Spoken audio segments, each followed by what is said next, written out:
ಇಲ್ಲಿ ನಮ್ಮ Karnataka examination authority ಅಂದ್ರೆ ಕೆಎದವರು ಎಲ್ಲ ಕೆಸಿಡಿ ವಿದ್ಯಾರ್ಥಿಗಳಿಗೆ ಆಪ್ಷನ್ ಎಂಟ್ರಿ ಅಂತ ಸ್ಟಾರ್ಟ್ ಮಾಡಿದ್ದಾರೆ. 23ನೇ ತಾರೀಕನ್ನ ಸ್ಟಾರ್ಟ್ ಮಾಡಿದ್ದಾರೆ. ಹಾಗಾದ್ರೆ ಎಲ್ಲಿವರೆಗೆ ಆಪ್ಷನ್ ಎಂಟ್ರಿ ಮಾಡೋದಕ್ಕೆ ವಿದ್ಯಾರ್ಥಿಗಳಿಗೆ ಅವಕಾಶ ಇರುತ್ತೆ, ಲಾಸ್ಟ್ ಡೇಟ್ ಯಾವುದು ಆಪ್ಷನ್ ಎಂಟ್ರಿದು, ಮತ್ತೆ ಮಾಕ್ ಅಲಾಟ್ಮೆಂಟ್ ರಿಸಲ್ಟ್ ಯಾವಾಗ ಅನೌನ್ಸ್ ಆಗುತ್ತೆ, ಅಂದ್ರೆ ಮಾಕ್ ಅಲಾಟ್ಮೆಂಟ್ ರಿಸಲ್ಟ್ ಡೇಟ್ ಯಾವುದು, ಇದ್ರ ಬಗ್ಗೆ ಈ ಒಂದು ವಿಡಿಯೋದಲ್ಲಿ ಕ್ಲಾರಿಟಿ ಕೊಡ್ತೀನಿ.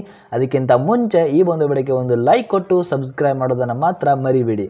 ಈಗ ಡೈರೆಕ್ಟ್ ಆಗಿ ಈ ವಿಡಿಯೋ ಬಗ್ಗೆ ಬರೋದಾದ್ರೆ ಇಲ್ಲಿ ಕೆಎದವರು ಎಲ್ಲ ವಿದ್ಯಾರ್ಥಿಗಳಿಗೆ ಅಂದ್ರೆ ಕೆಸಿಡಿ ವಿದ್ಯಾರ್ಥಿಗಳಿಗೆ ಆಪ್ಷನ್ ಎಂಟ್ರಿ ಮಾಡೋದಕ್ಕೆ ಜುಲೈ 23ಕ್ಕೆ ಆಪ್ಷನ್ ಎಂಟ್ರಿನ ಸ್ಟಾರ್ಟ್ ಮಾಡಿದ್ದಾರೆ. ಸೊ ಬಹಳ ಜನ ವಿದ್ಯಾರ್ಥಿಗಳು ಕೇಳ್ತಾ ಇದ್ರು ಆಪ್ಷನ್ ಎಂಟ್ರಿ ಮಾಡೋದಕ್ಕೆ ನಮಗೆ ಎಲ್ಲಿವರೆಗೆ ಅವಕಾಶ ಇರುತ್ತೆ, ಲಾಸ್ಟ್ ಡೇಟ್ ಯಾವುದು ಮತ್ತೆ ಲಾಸ್ಟ್ ಟೈಮ್ ಯಾವುದು ಅಂತ ಕೇಳ್ತಾ ಇದ್ರು. ಮತ್ತೆ ಮಾಕ್ ಅಲಾಟ್ಮೆಂಟ್ ರಿಸಲ್ಟ್ ಯಾವಾಗ, ಇದ್ರ ಬಗ್ಗೆ ತುಂಬಾ ವಿದ್ಯಾರ್ಥಿಗಳಿಗೆ ಕನ್ಫ್ಯೂಷನ್ ಇದೆ. ಸೊ ಯಾಕಂದ್ರೆ ಇಲ್ಲಿ ಕೆಎದವರು ಎಕ್ಸಾಕ್ಟ್ ಆಗಿ ಮಾಕ್ ಅಲಾಟ್ಮೆಂಟ್ ರಿಸಲ್ಟ್ ಆಗಿರ್ಬೋದು ಮತ್ತೆ ಫೈನಲ್ ಮಾಕ್ ಅಲಾಟ್ಮೆಂಟ್ ರಿಸಲ್ಟ್ ಆಗಿರ್ಬೋದು ಇದರ ಬಗ್ಗೆ ಯಾವುದೇ ಒಂದು ಎಕ್ಸಾಕ್ಟ್ ಆಗಿ ಡೇಟ್ ನ ಮೆನ್ಷನ್ ಮಾಡಿಲ್ಲ. ಮತ್ತೆ ಮಾಕ್ ಅಲಾಟ್ಮೆಂಟ್ ರಿಸಲ್ಟ್ ಬಂದ ಮೇಲೂ ಕೂಡ ಆಪ್ಷನ್ ಎಂಟ್ರಿ ಮಾಡೋದಕ್ಕೆ ವಿದ್ಯಾರ್ಥಿಗಳಿಗೆ ಟೈಮ್ ಇರುತ್ತೆ. ಸೊ ಅದ್ರ ಬಗ್ಗೆ ಯಾವುದೇ ಒಂದು ಎಕ್ಸಾಕ್ಟ್ ಆಗಿ ಹೇಳಿಲ್ಲ. ಸೊ ಎಲ್ಲ ಆಫ್ಟರ್ 3 days ಆಫ್ಟರ್ 4 days ಈ ರೀತಿ ಹೇಳಿದ್ದಾರೆ. ಆಪ್ಷನ್ ಎಂಟ್ರಿಗೆ 7 days ಟೈಮ್ ಇದೆ ಈ ರೀತಿ ಹೇಳಿದ್ದಾರೆ. ಆದರೆ ಇಲ್ಲಿ ನಿಮಗೆ ಎಕ್ಸಾಕ್ಟ್ ಆಗಿ ಆಪ್ಷನ್ ಎಂಟ್ರಿ ಮಾಡೋದಕ್ಕೆ ಲಾಸ್ಟ್ ಡೇಟ್ ಯಾವುದು ಮತ್ತೆ ಎಷ್ಟು ಗಂಟೆವರೆಗೆ ನಿಮಗೆ ಆಪ್ಷನ್ ಎಂಟ್ರಿ ಮಾಡೋದಕ್ಕೆ ಅವಕಾಶ ಇರುತ್ತೆ ಮತ್ತೆ ಲಾಸ್ಟ್ ಟೈಮ್ ಯಾವಾಗ ಮುಗಿಯುತ್ತೆ ಅದ್ರ ಬಗ್ಗೆ ಕಂಪ್ಲೀಟ್ ಆಗಿ ಒಂದು ಕ್ಲಾರಿಟಿ ಕೊಡ್ತೀನಿ.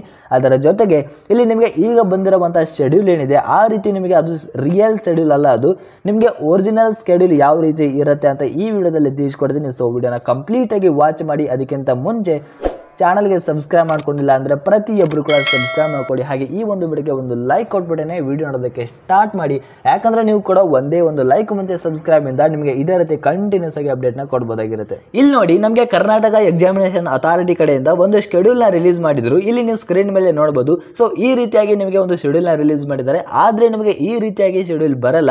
ಯಾಕಂದರೆ ಇಲ್ಲಿ ಆಪ್ಷನ್ ಎಂಟ್ರಿಗೆ 3 ದಿನ ಟೈಮ್ ಇದೆ, ಮಾಕ್ ಅಲಾಟ್ಮೆಂಟ್ ರಿಸಲ್ಟು 3 ದಿನದ ನಂತರ ಬರುತ್ತೆ. ಸೊ ಈ ರೀತಿಯಾಗಿ ಕೊಟ್ಟಿದ್ದಾರೆ. ಆದರೆ ಈ ರೀತಿ ಇರಲ್ಲ, ನಿಮಗೆ ಡೇಟ್ ನ ನೀವೇ ಕ್ಯಾಲ್ಕುಲೇಟ್ ಮಾಡ್ಕೋಬೇಕಾಗತ್ತೆ ಇಲ್ಲಿ. ಸೊ ಇದು ಒರಿಜಿನಲ್ ಸ್ಕೆಡ್ಯೂಲ್ ಅಲ್ಲ, ಯಾವ ರೀತಿ ಇರುತ್ತೆ ಅಂತ ನಿಮಗೆ ತೋರಿಸ್ತೀನಿ ಒರಿಜಿನಲ್ ಸ್ಕೆಡ್ಯೂಲ್.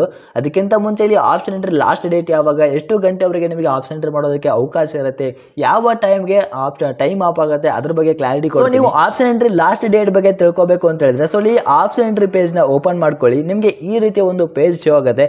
ಅಲ್ಲಿ ಕ್ಯಾಂಡಿಡೇಟ್ಸ್ ಆಪ್ಷನ್ ಎಂಟ್ರಿ ಅನ್ನುವಂತ ಒಂದು ಆಪ್ಷನ್ ಇದೆ. ಅದರ ಮೇಲೆ ಲಾಂಗ್ ಪ್ರೆಸ್ ಮಾಡಿದರೆ ನಿಮಗೆ ಆಪ್ಷನ್ ಎಂಟ್ರಿ ಲಾಸ್ಟ್ ಡೇಟ್ ಮತ್ತೆ ಟೈಮ್ ನಿಮಗೆ ಗೊತ್ತಾಗುತ್ತೆ. ಇಲ್ಲಿ ನೋಡಿ ಕೆಸಿಡಿ ವಿದ್ಯಾರ್ಥಿಗಳಿಗೆ ಜುಲೈ 23ನೇ ತಾರೀಕು ಆಪ್ಷನ್ ಎಂಟ್ರಿ ಸ್ಟಾರ್ಟ್ ಆಗಿದೆ. ಮತ್ತೆ ಲಾಸ್ಟ್ ಡೇಟ್ ಯಾವುದು ಅಂತ ಹೇಳಿದ್ರೆ ಜುಲೈ 30ನೇ ತಾರೀಕು ಬೆಳಗ್ಗೆ 8 ಗಂಟೆಗೆ ಆಪ್ಷನ್ ಎಂಟ್ರಿ ಕ್ಲೋಸ್ ಆಗುತ್ತೆ. ಸೊ ನೀವು ಅಲ್ಲಿವರೆಗೆ ಟೈಮ್ ಇದೆ ಅಂತೇಳಿ ಯಾವುದೇ ಕಾರಣಕ್ಕೂ ನೆಗ್ಲೆಕ್ಟ್ ಮಾಡಕ್ ಹೋಗಬೇಡಿ. ನೀವು 28 ಅಥವಾ 29ನೇ ತಾರೀಕನೇ ಆಪ್ಷನ್ ಎಂಟ್ರಿ ಕಂಪ್ಲೀಟ್ ಮಾಡ್ಕೊಳ್ಳೋದಕ್ಕೆ ಟ್ರೈ ಮಾಡಿ. ಯಾಕಂದ್ರೆ ಲಾಸ್ಟ್ ಮೂಮೆಂಟ್ ಅಲ್ಲಿ ಸರ್ವರ್ ಡೌನ್ ಆಗಿರ್ಬೋದು, ಸೊ ಏನೋ ಎರರ್ ಆಗಿರ್ಬೋದು ಅಂತ ಹೇಳುತ್ತೆ. ಸೊ ಟೆಕ್ನಿಕಲ್ ಇಶ್ಯೂ ಅಂತ ಏನೋ ಒಂದು ಪ್ರಾಬ್ಲಮ್ ಆಗ್ಬೋದು. ಸೊ ಆ ರೀತಿ ಆಗೋದು ಬೇಡ. ಇಲ್ಲಿ ನೀವು ಬೆಟರ್ ಅಂತಂದ್ರೆ 28ನೇ ತಾರೀಕನೇ ಎಲ್ಲ ಆಪ್ಷನ್ ಎಂಟ್ರಿ ಕಂಪ್ಲೀಟ್ ಮಾಡಿದ್ರೆ ಬೆಟರ್ ಇರುತ್ತೆ. ಸೊ ಇವಾಗ ನಿಮಗೆ ಆಪ್ಷನ್ ಎಂಟ್ರಿ ಲಾಸ್ಟ್ ಡೇಟ್ ಯಾವುದು ಮತ್ತೆ ನಿಮಗೆ ಎಲ್ಲಿವರೆಗೆ ಅವಕಾಶ ಇರುತ್ತೆ ಆಪ್ಷನ್ ಎಂಟ್ರಿ ಮಾಡೋದಕ್ಕೆ ಮತ್ತೆ ಆಪ್ಷನ್ ಎಂಟ್ರಿ ಪೇಜ್ ಯಾವಾಗ ಕ್ಲೋಸ್ ಆಗುತ್ತೆ ಅನ್ನೋದು ಪ್ರತಿಯೊಂದು ಕೂಡ ಗೊತ್ತಾಯ್ತು. ಹಾಗಾದ್ರೆ ಇವಾಗ ಆಪ್ಷನ್ ಎಂಟ್ರಿ ಮುಗಿದ್ದು. ಇಲ್ಲಿ ಒರಿಜಿನಲ್ ಸ್ಕೆಡ್ಯೂಲ್ ಯಾವ ರೀತಿ ಇರುತ್ತೆ ಅಂತ ನಿಮಗೆ ತೋರಿಸ್ತೀನಿ ಅಂತ ಇದೆ. ಇಲ್ಲಿ ಕೆಎದವರು ಈ ವರ್ಷ ಬಿಟ್ಟಂತ ಸ್ಕೆಡ್ಯೂಲ್ ಯಾವ ರೀತಿ ಇದೆ ಮತ್ತೆ ಒರಿಜಿನಲ್ ಸ್ಕೆಡ್ಯೂಲ್ ಯಾವ ರೀತಿ ಇರುತ್ತೆ ಅಂತ ತೋರಿಸ್ತೀನಿ. ಇಲ್ಲಿ ನೋಡಿ ಇದು ನಿಮಗೆ ಕೆಎದವರು ಬಿಟ್ಟಂತ ಈ ವರ್ಷ ಬಿಟ್ಟಂತ ಸ್ಕೆಡ್ಯೂಲು ಮತ್ತೆ ಒರಿಜಿನಲ್ ಸ್ಕೆಡ್ಯೂಲ್ ಯಾವ ರೀತಿ ಇರುತ್ತೆ ಅಂತ ಇಲ್ಲಿ ರೈಟ್ ಸೈಡ್ ನಿಮಗೆ ಶೋ ಆಗ್ತಾ ಇರುತ್ತೆ ನೋಡಿ. ಈ ರೀತಿ ಒಂದು ಸ್ಕೆಡ್ಯೂಲ್ ಇರುತ್ತೆ. ಇಲ್ಲಿ ಪ್ರತಿಯೊಂದು ಕೌನ್ಸಿಲಿಂಗ್ ಪ್ರೋಸೆಸ್ ಎಕ್ಸಾಕ್ಟ್ ಡೇಟ್ ಯಾವುದು ಮತ್ತೆ ವಿತ್ ಟೈಮ್ ಸಮೇತ ಪ್ರತಿಯೊಂದು ಇನ್ಫಾರ್ಮೇಶನ್ ಇರುತ್ತೆ. ಇದು ಲಾಸ್ಟ್ ಇಯರ್ದು ಸ್ಕೆಡ್ಯೂಲ್ ಆಗಿರುತ್ತೆ. ಸೊ ಇದು ಒರಿಜಿನಲ್ ಸ್ಕೆಡ್ಯೂಲ್. ಸೊ ಯಾರು ಕೂಡ ತಲೆ ಕೆಡಿಸ್ಕೋಬೇಡಿ. ಇನ್ನು ಶಾರ್ಟ್ಲಿ ಒರಿಜಿನಲ್ ಸ್ಕೆಡ್ಯೂಲ್ನ ಈ ವರ್ಷನೂ ಕೂಡ ಕೆಎದವರು ರಿಲೀಸ್ ಮಾಡ್ತಾರೆ. ಯಾರು ಕೂಡ ತಲೆ ಕೆಡಿಸ್ಕೋಬೇಡಿ. ಮತ್ತೆ ನಿಮಗೆ ಏನಾದರೂ ಡೌಟ್ ಇದ್ರೆ ಕಮೆಂಟ್ ಬಾಕ್ಸ್ ಅಲ್ಲಿ ತಿಳಿಸಬಹುದು. ಮತ್ತೆ ನಿಮಗೆ ಇದೇ ತರ ಲೇಟೆಸ್ಟ್ ಆಗಿ ಅಪ್ಡೇಟ್ ಬೇಕು ಅಂದ್ರೆ ಪ್ರತಿಯೊಬ್ಬರು ಕೂಡ ಸಬ್ಸ್ಕ್ರೈಬ್ ಮಾಡ್ಕೊಳ್ಳಿ. Thank you.